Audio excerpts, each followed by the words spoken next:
For all the latest updates, subscribe to News9.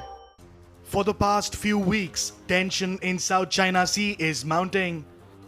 China has intensified its military drills in the disputed waters of South China Sea. PLA began its military drills in the troubled waters on July 27th. The series of drills include anti-ship and anti-aircraft exercises by the PLA Air Force, along with the PLA's Navy and rocket forces joining in. The United States has long been critical of China's militarization in the region.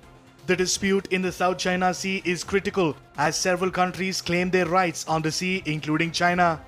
In recent years, China has built bases on artificial islands in the sea, claiming its rights go back centuries.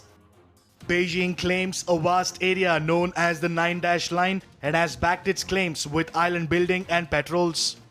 Over the years, China has built significant military infrastructure, although it insists its intentions are peaceful.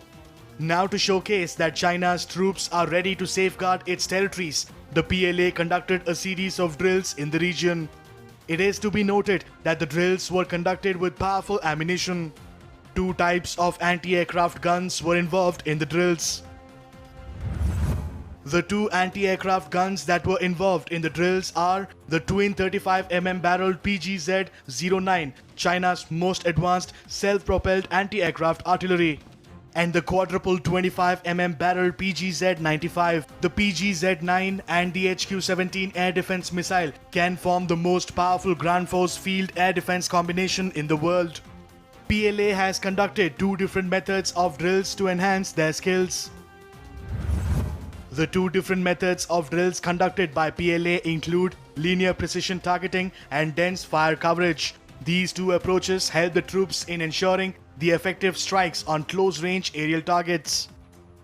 It is not just the PLA which is conducting drills in the disputed waters. Even the United States has conducted several drills in the region. The US has conducted 6 freedom of navigation operations so far this year, compared with 4 times in 2017, 6 times in 2018, and 8 times in 2019. In addition, the US military has conducted nearly 2,000 close-in reconnaissance operations on China from the air this year. The president of National Institute for South China Sea Studies also added that US military is sending 3 to 5 reconnaissance aircraft to South China Sea. At the moment, the US military is sending 3 to 5 reconnaissance aircraft each day to the South China Sea.